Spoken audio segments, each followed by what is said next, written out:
नमस्कार दोस्तों, आप सब ठीक होंगे। सर्दी बहुत ज़्यादा हो गई है। ऐसा सर्दी इतनी ज़्यादा हो गई है कि पढ़ते वक्त नींद भी आती होगी आप सबको। मैं समझ सकती हूँ, पर फिर भी चलो कोई नहीं, नींद तो आती ही रहेगी हमेशा। अब पढ़ने पे ध्यान करते हैं, ठीक है। सो आज टॉपिक है हमारा CSF का, ठीक है। CSF means cerebrospinal fluid. देखो ये क्वेश्चन है ना, आ सकता है, ये मे और मे नोट भी में क्वेश्चन आता है, कभी आता है और कभी नहीं आता है, ठीक है। पर इसको ना आप अच्छे से करना, ये टॉपिक आपको बहुत अच्छे से करके जाना है। अब इसी में मैं आपको बताऊंगी कि क्या क्वेश्चन आएगा। देखो सबसे पहले ये क्वेश्चन आ सकता है कि अगर इजी क्वेश्चन आया है इसमें से, इस टॉपिक से, तो सिंपल ये एग्जामिनर ये पूछ सकता है कि CSF कहाँ से निकलता है, मतलब कहाँ प्रेजेंट होता है, और इसकी प्रोडक्शन पूछ लेगा, किस टाइप का होता है, क्लियर होता है, कलरलेस होता है, या प्रोटीन फ्री होता है, या नॉन प्रोटीन होता है। ये सिंपल से क्वेश्चन इसमें आएंगे। और सबसे ज़्यादा क्वेश्चन, सिंपल क्वेश्चन इसमें कि CSF प्रेजेंट कहाँ होता है, ventricular system of brain, lateral ventricular space में ये CSF प्रेजेंट होता है। सो अब करते हैं। देखो ये तो हो गया, CSF क्या है, clear, colourless, almost protein free filtrate of blood. Present कहाँ होता है, ventricular system of brain, subarachnoid space around brain, inside central canal, ठीक है। ये तो इसकी प्रेजेंस हो गई है, प्रेजेंट। अब CSF प्रोड्यूस कहाँ से होता है, मतलब प्रोडक्शन कहाँ से होती है, कहाँ से बनता है। तो ये है choroid plexus of all fourth ventricle, ठीक है।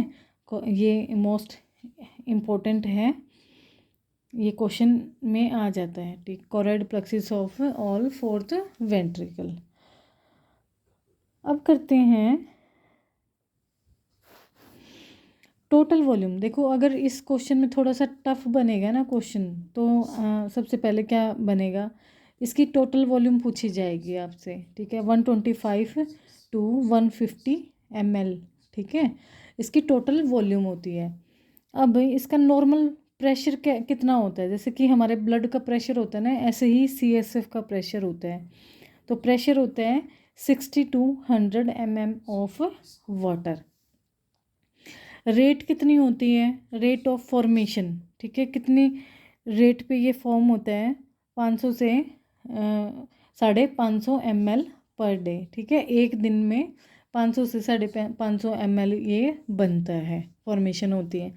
Then CSF is replace 3 to 4 times every day. देखो इसमें ये बताया गया है कि जो हमारा ये CSF है, ये एक दिन में हर दिन 3 से 4 बार ये रिप्लेस होता है, ठीक है। एक तो प्रेशर आ सकता है, नॉर्मल वॉल्यूम आ सकती है, ठीक है, और रेट भी आ सकता है। अब करते हैं इसकी नॉर्मल वैल्यूज़, ठीक है, कि इसमें और क्या क्या होता है CSF में। ग्लूकोज होता है, प्रोटीन होते हैं, क्लोराइड एंड कैल्शियम आयन, ठीक है। तो ग्लूकोज में कितना होता है, 40 to 60 mg। ये ना जब आप फिजियोलॉजी की बुक पढ़ेंगे ना, फिजियो के टॉपिक में, उसमें मिलेंगे आपको ये। Protein 20 to 40 mg, chloride 120 MEQ by lateral ना लीटर, सॉरी कह रही लेटरल कह रही मैं। कैल्शियम आयन 2.5 m इक्विटोर बाय लीटर, ठीक है। ये इक्वेशन है, ठीक है, EQ, ये आप चेक कर लेना। अब करते हैं इसका फंक्शन, ठीक है। फंक्शन तो बिल्कुल इजी क्वेश्चन में आ सकता है, टफ में नहीं बना पाएंगे। टफ में बस ये एरिया आते हैं क्वेश्चंस का, क्योंकि एक बार एग्ज़ाम में आया भी हुआ है, रोहतक PGI में आया हुआ है, उसके बाद मैंने ये पूरा का पूरा राइट डाउन किया हुआ है। Function shock absorber, carries nutrient, ठीक है, और क्या कैरी करता है, न्यूट्रिएंट करता है, रिमूव वेस्ट प्रोडक्ट। बस आपको सिर्फ इतना ही करना है, और ज़्यादा डायग्राम वगैरह करने की ज़रूरत नहीं है, बस यही कर लेना बहुत है। Next topics, most important topic है पोर्ट स्पाइन। अब सब जानते हैं Pott spine, spine of TB, ठीक है, spine of TB discovered by Percival Pott. देखो पोर्ट स्पाइन इसलिए बोला जाता है क्योंकि उसका सरनेम पोर्ट था, तो इसलिए इसको क्या बोल दिया, पोर्ट स्पाइन। तो टीबी ऑफ स्पाइन डिस्कवर्ड किसने किया था, परसाइवल पोर्ट ने। अब करते हैं डोर्सल स्पाइन, ठीक है। मोस्ट कॉमन कहाँ टीबी पाई जाती है, T10 से L1 तक, कहाँ से T10 to L1 TB of spine, most common in hip and knee. और जब टीबी होती है तो वो कोजेटिव एजेंट क्या होता है, वो होता है माइकोबैक्टीरियम ट्यूबरक्लोसिस। देखो अब ये जो टीबी है ना, टीबी ऑफ स्पाइन, ये भी 3 टाइप्स की है। अब ये देखिए कौन कौन से टाइप्स की है। एक तो है स्पाइना वेंटोसा, क्या है, स्पाइना वेंटोसा। सेकंड है कैरीज सिक्का, ठीक है, कैरीज सिक्का। एंड थर्ड है पोनसेट डिजीज़। ये जो कैरीज सिक्का है ना, ये एम्स 2017 में आया था और मुझे पता नहीं था कि ये क्या है। उसके बाद ही मैंने ये नोट्स बनाए हैं, क्योंकि बहुत छोटी छोटी चीज़ें होती हैं जो हमसे छूट जाती हैं। तो कैरी सिक्का कौन सी टीबी होती है, TB of shoulder. Spina ventosa, spina से पता लग रहा है, तो TB of short bone of hand, ठीक है। टीबी किसकी होती है, हैंड की बोन्स के अंदर। And Poncet disease TB with arthritis, ठीक है। पेशेंट को टीबी भी होती है और साथ में आर्थराइटिस भी होता है। तो ये इंपॉर्टेंट है, टाइप्स ज़रूर करके जाना है। फिर है प्राइमरी लीजन। प्राइमरी लीजन तो आप सबको, देखो ये क्वेश्चन आ सकता है कि टीबी का प्राइमरी लीजन कहाँ पे पाया जाता है, वो पाया जाता है, देखो एक बार कुछ ऐसा ही सुनने में आता है ना कि ओ टीबी हो, कोई भी आपको ये बताता है कि ओ हो या टीबी हो गई, ठीक है। तो हम एक तुरंत ये पूछते हैं कि ओ लंग्स टीबी, बोले कि नहीं नहीं नहीं बोन टीबी, ठीक है। फिर सेकंड है लिम्फ नोड्स, लिम्फ नोड भी टीबी होती है। Primary lesion lungs, second lesion lymph node, और थर्ड लीजन डोर्सल स्पाइन, ठीक है। इस तरीके से आपको याद करना है इसको। कोज कोल्ड अब्सेसिस, ठीक है, कारण क्या होता है cold abscesses and kyphosis in male. देखो अब ये कोल्ड अब्सेसिस क्या होते हैं, मैंने एक बार MRI में देखा था अपनी उसमें इंटर्न के टाइम पे। MRI में क्या होता है, देखो जैसे ये स्पाइन होती है MRI में, ठीक है, इस टाइप की स्पाइन दिखाई देती है ना आपको, ऐसे ये स्पाइनल कोड है और ये क्या है, वर्टिब्रा है, ठीक है। मैं थोड़ा सिंपल करके बता रही हूँ। जब किसी को टीबी होती है ना, तो ऐसे कोल्ड एब्सेसिस कैसे बनते हैं, देखो ऐसे सर्कल में मिलेंगे आपको, छोटे छोटे बबल्स टाइप में दिखाई देंगे, ठीक है। आपको बिल्कुल प्रोमिनेंट दिखाई देंगे ये बबल्स टाइप में, चमकते हुए मिलेंगे MRI में। अगर किसी की मिल जाए ना देखने को तो देख लेना, अदरवाइज गूगल पे तो सब कुछ पड़ा होता है। तो डोर्सल स्पाइन ऑफ टीबी या फिर L1 स्पाइन ऑफ टीबी, इस तरीके से डालो, इमेज निकालो, कोल्ड अब्सेसिस ऑफ टीबी स्पाइन ऐसे करके, तो आपको ना ऐसे कोल्ड अब्सेसिस मिलेंगे देखने को, आप देख सकते हैं। अब करते हैं प्राइमरी सिम्टम्स क्या होगा, डिस्ट्रक्शन ऑफ बोन। देखो टीबी क्या करती है, बोन को खाती रहती है, तो खाएगी तो क्या होगा, बोन डिस्ट्रैक्ट होएगा। And reduction of joint space, और जॉइंट के स्पेस को क्या कर देगी, रिड्यूस कर देगी। अब करते हैं पैराडिस्कल एरिया। पैरा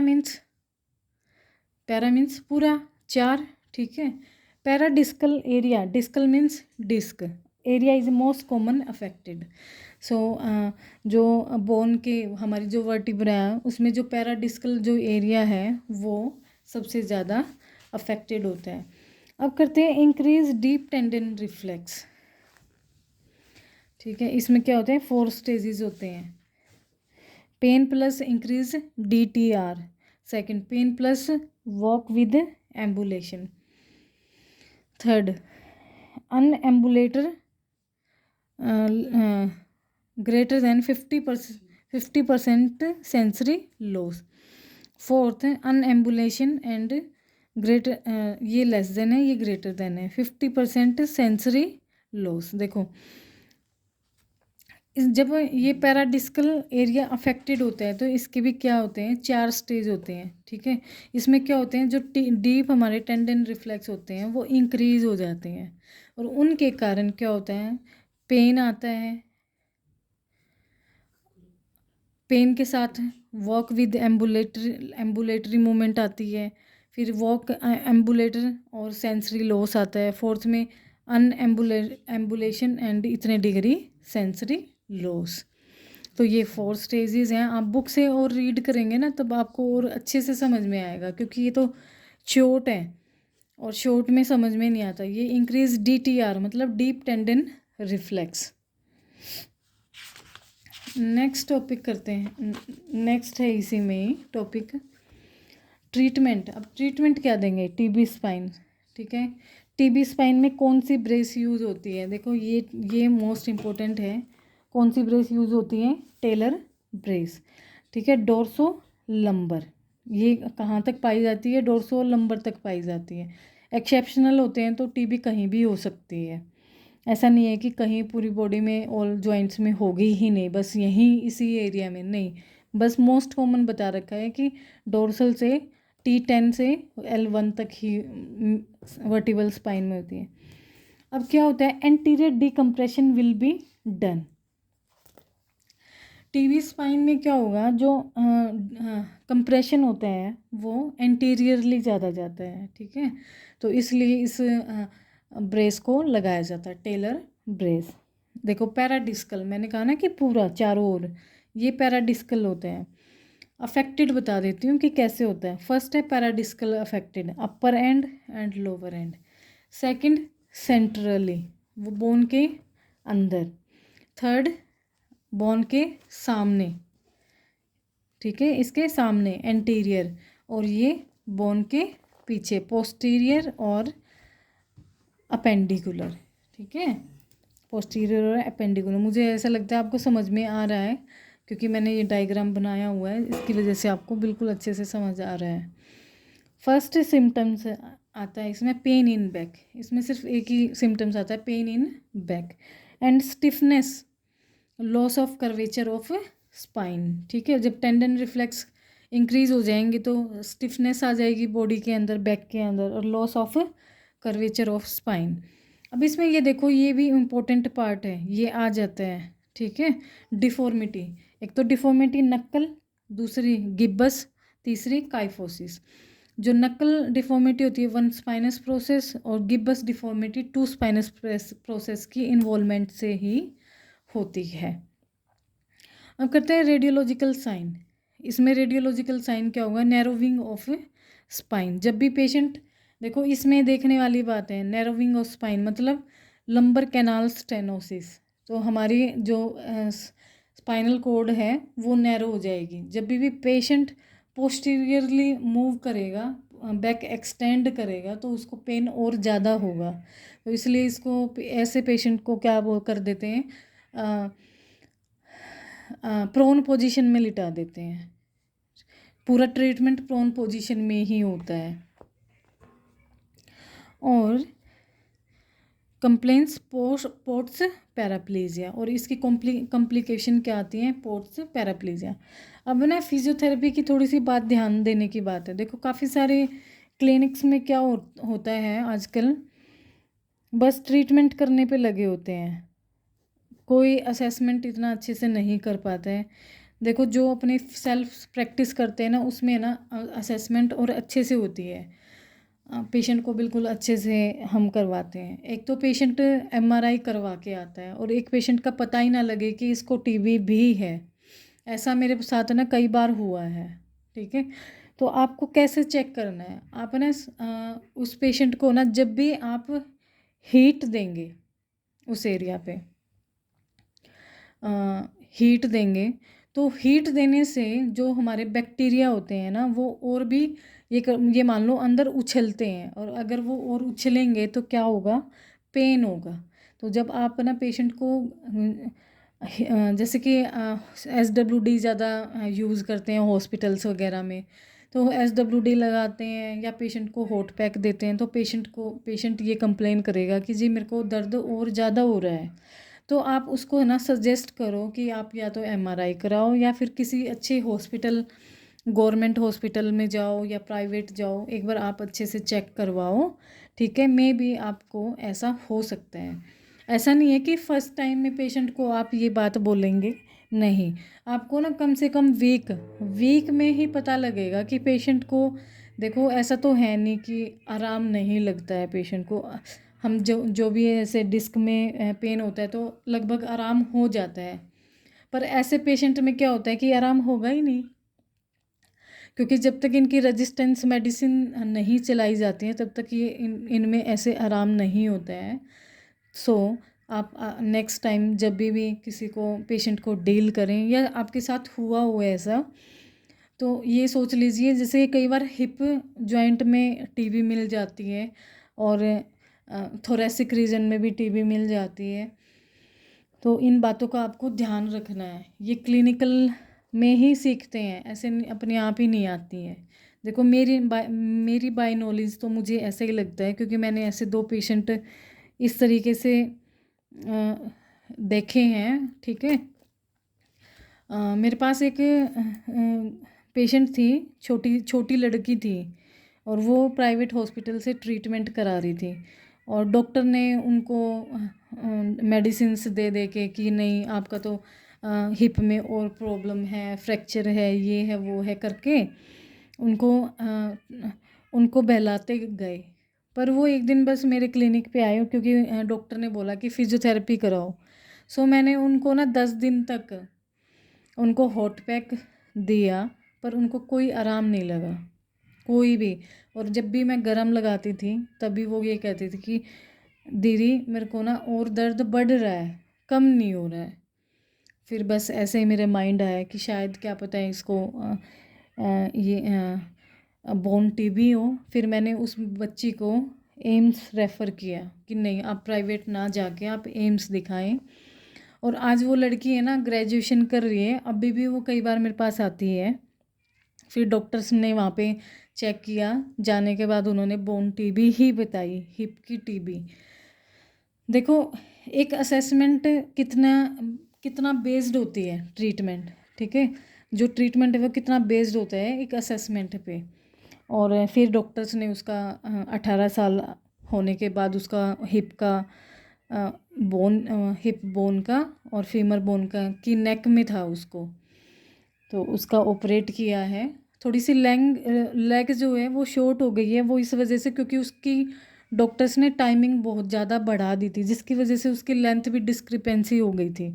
पर ये है कि अब वो इसको जो डिज़ीज़ थी वो बिल्कुल भी नहीं है, और ऑपरेट होके वो लड़की अब अपने जो मेरे पेशेंट है वो बिल्कुल ठीक हो गई है, आती भी रहती है।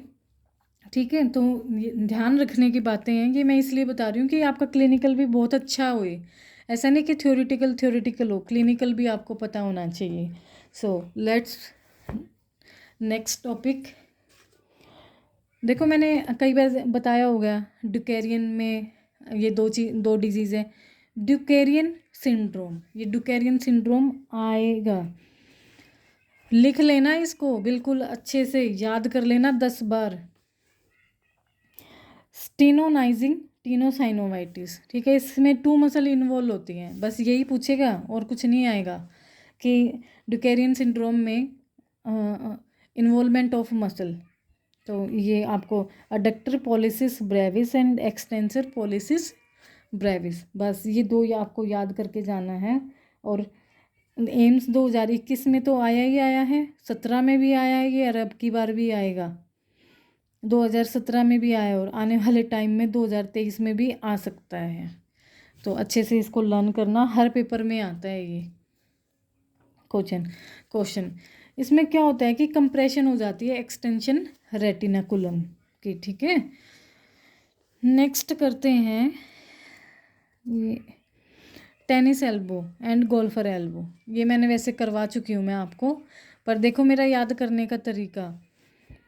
टेनिस एल्बो में ये मसल है, ECRB, EDC, ECUB। Golfer elbow में ECRB, पाल्मरीज लोंगस, FCUB। बस आपको ये करना है। मिड टेनिस एल्बो में कौन सी मसल इन्वॉल्व होती है? देखो mid tennis elbow, mid tennis elbow तो वो होती है pronator muscle, pronator muscle involve होती है। नेक्स्ट करते हैं my favourite topic, brain functions. आएगा, लिखवा के ले लो, एक क्वेश्चन जरूर आएगा यहाँ से, 1 क्वेश्चन। 2 बन जाए तो कह नहीं सकती, पर एक तो ज़रूर आएगा। और है ना, एक तो ब्रोकाज पे आता है, ब्रोकाज स्पीच, ठीक है। और एक पे आता है ये स्पीच का ही सिंपल स्पीच इन्वॉल्वमेंट है। इसमें ना थोड़ी कन्फ्यूज़न है स्पीच वाले एरिए में। आपने अपनी बुक में एक बार चेक करना, और अगर बता सको ना तो मुझे कमेंट्स में लिख के भेजना, क्योंकि मैं भी जब इसको जब तैयारी कर रही थी तब इसमें बहुत कंफ्यूज हुई थी। इसमें ना स्पीच का एरिया ना 2 तरीके से 2 एरिया में दिया हुआ है, एक तो फ्रंटल लोब में दिया हुआ है और एक टेम्पोरल लोब में। अब ये नहीं पता कौन सी बुक का ठीक है और कौन सी बुक का नहीं है। तो देखो फ्रंटल लोब में स्पीच एरिया है, इमोशनल कंट्रोल एरिया है, अवेयरनेस एरिया है, motivation, judgement, problem solving, taking, movement and initiative, personality, social behaviour, ठीक है। पैराइटल लोब में, ये तो लोब तो सबको पता ही होंगे, anterior, frontal lobe, parietal lobe, temporal and occipital last में। पैराइटल लोब टच मतलब taste and smell, awareness of spatial relationship,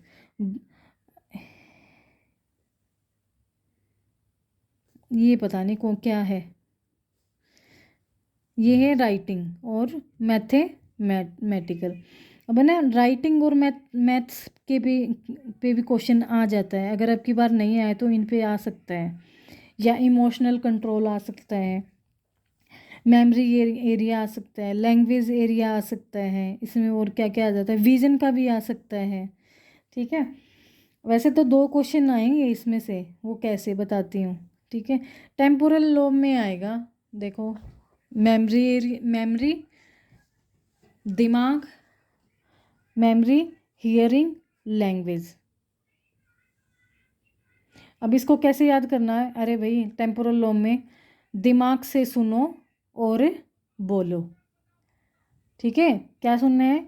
दिमाग से सुनो और बोलो, और बोलने से स्पीच भी आ जाएगा। ब्रोकाज एरिया, जो ये ब्रोकाज एरिया है ना, ये टेम्पोरल लोब में मिलता है।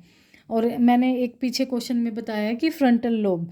अब इनका ये डिफरेंस आपको खुद देखना है और मुझे भी बताना है कमेंट्स करके। और नेक्स्ट है प्रोसेस इंफॉर्मेशन, या तो इनके शॉर्ट कुछ नाम याद कर लेना, ठीक है, या फिर वो आपकी हेडेक है, कैसे आप इसको याद करेंगे। और लास्ट में ओसिपिटल लोब में सिर्फ किसका काम होता है? विजन का। किसका काम होता है? विजन का। सेकंड क्वेश्चन आएगा आपका सेरिबेलम में। सेरिबेलम को क्या बोलते हैं? छोटा दिमाग, जो पीछे ओसिपिटल के पास होता है। तो ये क्या करता है? Balance, coordination and posture. एक क्वेश्चन ये बनेगा, तो इसमें से और इसमें से 2 क्वेश्चन आएंगे। नेक्स्ट है, एक क्वेश्चन, एक क्या 2 क्वेश्चन आ सकते हैं यहाँ से। न्यूरोट्रांसमीटर, चलो न्यूरोट्रांसमीटर हम नेक्स्ट वीडियो में करेंगे, क्योंकि मुझे ऐसा लगता है कि शायद आज की वीडियो 25 मिनट की ही बनेगी, क्योंकि आज इसमें थोड़ा टाइम सेट है। और आपकी की स्टडी अच्छे से चल रही होगी, आशा करती हूँ कि और पढ़ें, अच्छे से पढ़ें। आप